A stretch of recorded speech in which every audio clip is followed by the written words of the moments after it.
कहानी की शुरुआत होती है शूरी को दिखाते हुए, जो अपने भाई टिचैला यानी ब्लैक पैंथर को बचाने की कोशिश कर रही थी। दरअसल शूरी के भाई टिचैला को एक खतरनाक बीमारी हो गई थी, जिससे वो काफी ज्यादा बीमार चल रहा था। उसकी हालत इतनी खराब थी कि उसकी मौत कभी भी हो सकती थी। शूरी टिचैला को बचाने के लिए कई तरह के टेस्ट अपनी लैब में कर रही थी, जिससे कि वो अपने भाई को बचा सके। लैब में वो हार्ट शेप हर्ब को आर्टिफिशियली क्रिएट करने की कोशिश कर रही थी, लेकिन वो उसको बनाने में नाकामयाब हो जाती है। तभी शूरी को यहाँ पर अपने आर्टिफिशियल इंटेलिजेंस से पता चलता है कि टिचैला की हालत बहुत खराब हो रही है और उसकी हार्ट रेट भी नीचे गिरती जा रही है। तभी कुछ देर बाद यहाँ पर शूरी की माँ क्वीन रुमांडा आकर उसे कहती है कि बेटा, अब कोशिश करने का कोई फायदा नहीं है, क्योंकि टिचैला मर चुका है। इसके बाद शूरी और उसकी माँ रोने लगते हैं। कुछ घंटों बाद टिचैला यानी ब्लैक पैंथर का फ्यूनरल किया जाता है। ऐसे ही टिचैला की मौत को 1 साल बीत चुका था, लेकिन 1 साल बाद भी शूरी और क्वीन टिचैला की मौत को भुला नहीं पा रहे थे और उसके जाने के गम में डूबे हुए थे। वहीं एक ओशन में वाकांडा की रिसर्च बेस वाली शिप पर कुछ वाकांडा के लोग वाइब्रेनियम पर रिसर्च कर रहे थे।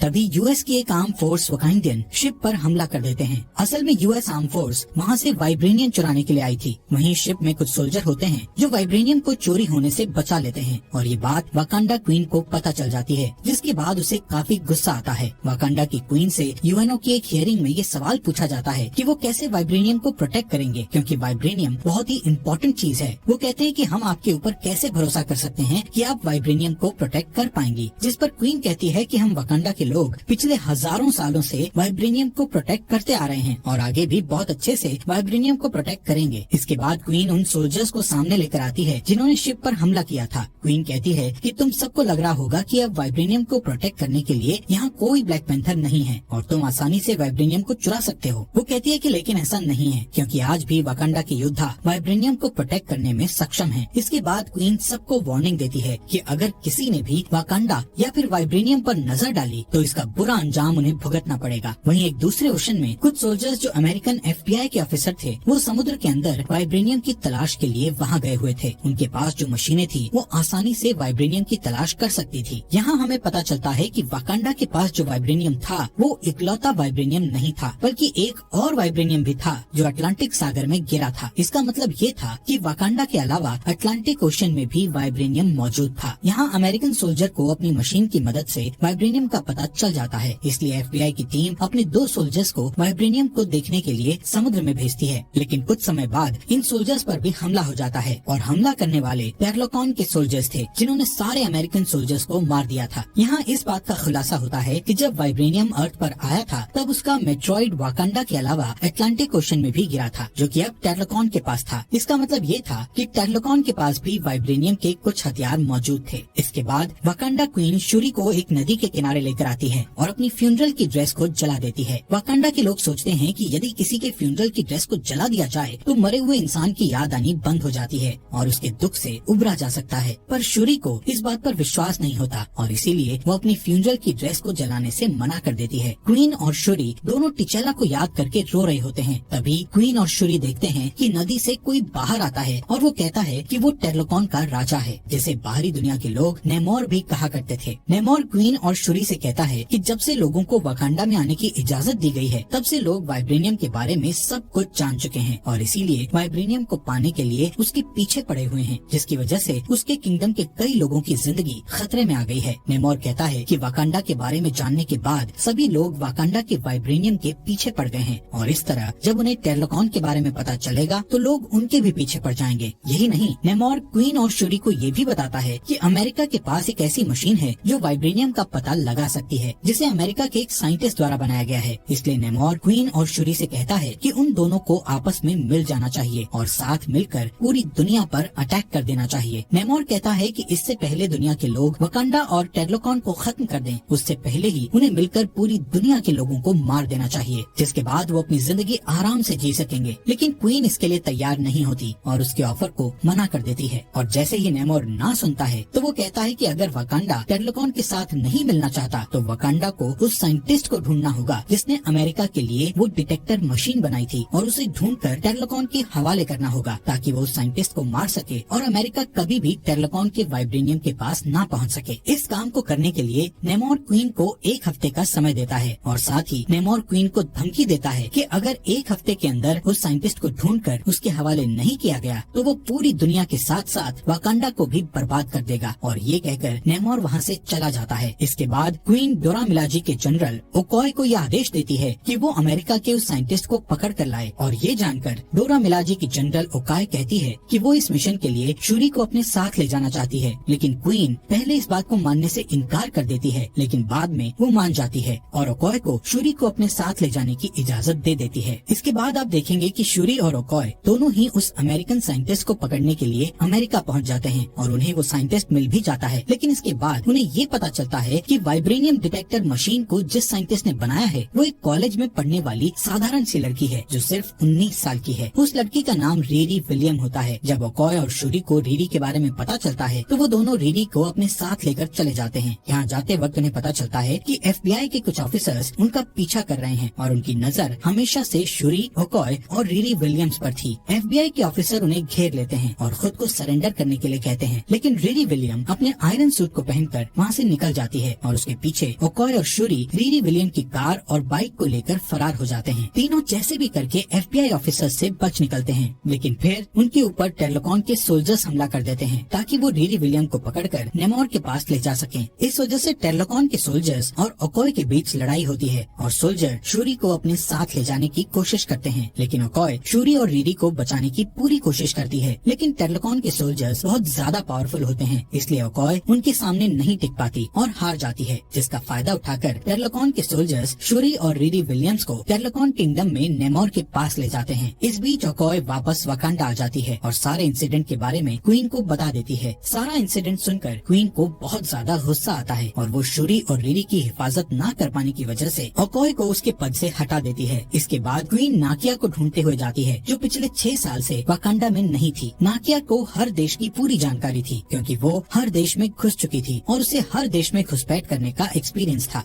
इसलिए क्वीन सोचती है कि नाकिया शूरी को बचाकर ला सकती है। क्वीन नाकिया को ढूंढ लेती है और उसे सारे इंसिडेंट के बारे में बताती है, और उसे शूरी को वापस लाने के लिए कहती है। क्वीन की बात मानकर नाकिया टेरलोकॉन किंगडम चली जाती है और नेमोर के कुछ सोल्जर्स को मार देती है, और किसी तरह शूरी और रीरी विलियम को बचा लेती है, और वो तीनों वापस वाकांडा आ जाते हैं। इस दौरान जब रीरी और शूरी टेरलोकॉन में थे, तब नेमोर रीरी को मारने की कोशिश करता है। तब शूरी उसे समझाती है कि वो रीरी को न मारे। इसी दौरान नेमोर शूरी के सामने अपनी ओरिजिन का खुलासा करता है, और वो शूरी को अपने पास्ट के बारे में बताता है, और MCU के ओरिजिन के बारे में भी पता चलता है। यहाँ नेमोर कहता है कि MCU के नेमोर की उम्र 450 साल की है, और इससे पहले नेमोर के पेरेंट्स इंसान थे, लेकिन उस वक्त गांव में फैली बीमारी और भुखमरी की वजह से एक एक करके गांव वालों की मौत होने लगी थी। इस दौरान गांव के लोग अपने भगवान से प्रार्थना करते हैं, जिसके बाद भगवान उनके सपने में आकर उन्हें एक फूल के बारे में बताते हैं, जो हार्ट शेप हर्ब की तरह दिखाई देता है, जो पानी के अंदर होता है। जब गांव के लोगों को और नेमोर के पेरेंट्स को इस बात का पता चलता है, तो वो लोग पानी में जाकर उस फूल को हासिल करने की कोशिश करते हैं, और किसी तरह वो फूल उन्हें मिल भी जाता है। जिसके बाद उस फूल के रस को निकालकर सभी लोग उसे पी लेते हैं, लेकिन जैसे ही उस फूल के रस को पीते हैं, उनके शरीर का रंग पूरी तरह से नीला पड़ जाता है, और उनकी पावर बढ़ जाती है, और वो लोग जमीन पर नहीं रह पाते। इस वजह से उन्हें सर्वाइव करने के लिए पानी के अंदर जाकर रहना पड़ता है। इस दौरान नेमोर अपनी माँ की कोख में था, और इस वजह से उस हर्ब की पावर नेमोर को भी मिल चुकी थी। साथ ही उसके पैर में विंग्स भी थे, लेकिन यहाँ नेमोर को कुछ ऐसी पावर्स भी मिली थी कि वो पानी और जमीन दोनों जगह पर रह सकता था। जब नेमोर थोड़ा बड़ा होता है, तब उसकी मदर की मौत हो जाती है, और मरने से पहले वो नेमोर को अपनी आखिरी इच्छा बताती है और कहती है कि वो अपने पहले की दुनिया को देखना चाहती है, और साथ ही ये भी चाहती है कि उनकी मौत के बाद उनके शरीर को उनके अपने गाँव में ही दफनाया जाए। और इस वजह से नेमोर अपनी माँ की आखिरी इच्छा को पूरा करने के लिए उनके गाँव जाता है। नेमोर जब गाँव जाता है, तब देखता है कि उसके गाँव के लोगों पर कुछ लोग जुल्म कर रहे होते हैं, और जैसे ही वो लोग नेमोर को देखते हैं, उस पर भी गोलियां चलाना शुरू कर देते हैं, जिसका नेमोर पर कोई असर नहीं होता, और नेमोर उन सभी को मार देता है और उस जगह को भी जला देता है। नेमोर कहता है कि इस इंसिडेंट के बाद से ही उसे पानी के बाहर के लोगों से नफरत हो जाती है। इस कहानी को बताने के बाद नेमोर शूरी को अपना एक ब्रेसलेट देता है, जो टेरलोकॉन की जड़ी बूटी से बना हुआ था। इसके बाद ही रीरी और शूरी नाकिया की मदद से नेमोर के किंगडम से बाहर निकल जाते हैं, जिसकी वजह से नेमोर बहुत ज्यादा गुस्सा हो जाता है और वाकांडा पर हमला कर देता है और पूरे शहर को बर्बाद कर देता है, जिसमें कई लोगों की जान चली जाती है और साथ में क्वीन भी मारी जाती है। लेकिन ये उसके लिए सिर्फ ट्रेलर था। आगे वो कहता है कि कुछ समय बाद वो अपनी पूरी आर्मी लेकर आएगा और पूरी दुनिया को तबाह कर देगा और अपनी आर्मी को लेकर वहाँ से चला जाता है। इसके बाद शूरी को पता चलता है कि उसकी माँ मर चुकी है और वो बुरी तरह टूट जाती है और वो नेमोर से बदला लेना चाहती है और फिर से आर्टिफिशियल हर्ब क्रिएट करने की कोशिश करती है। नेमोर ने उसे जो जड़ी बूटी वाला ब्रेसलेट दिया था वो उसकी जड़ी बूटियों को निकाल लेती है और उस पर रिसर्च करती है। कुछ टेस्ट करने के बाद उसे पता चलता है कि जो एबिलिटी हार्ट शेप हर्ब के अंदर होती है वही एबिलिटी इन जड़ी बूटियों में भी है। और ये जानने के बाद वो उन जड़ी बूटियों को अपने भाई टिचेला के डीएनए के साथ मिक्स कर देती है, जिसके बाद एक आर्टिफिशियल हर्ब क्रिएट हो जाता है। हर्ब तैयार होने के बाद नाकिया शूरी को वो हर्ब पिला देती है, जिसके बाद शूरी को ऐसा लगता है कि उसे उसके मदर या फादर नजर आएंगे, लेकिन ऐसा नहीं होता और शूरी को किलमोंगर नजर आता है, जो शूरी को कहता है कि वो अपने भाई की तरह